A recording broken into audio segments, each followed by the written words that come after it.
Намалување на придонесите за компаниите кон државата ќе нема, изјави министерката за труд и социјална политика на барање на бизнис заедницата.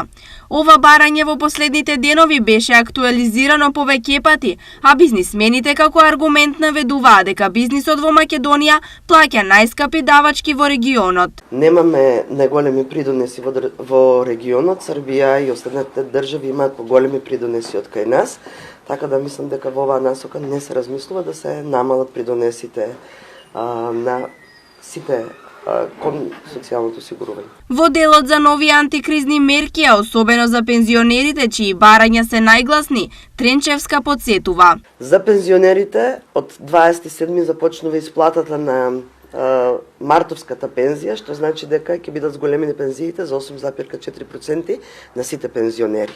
Во март, средината на март ги исплативме четвртата рата од законот за финансиска поддршка на социјално ранливи категории на граѓани, каде што на околу 200.000 граѓани овозможивме финансиска поддршка. Анализите следат, се следи состојбата и зависно од економската состојба во државата, секако дека како одговорна влада и како министерство кој што се грижи за социјално ранливите категории на граѓани, ќе донесеме и нови мерки.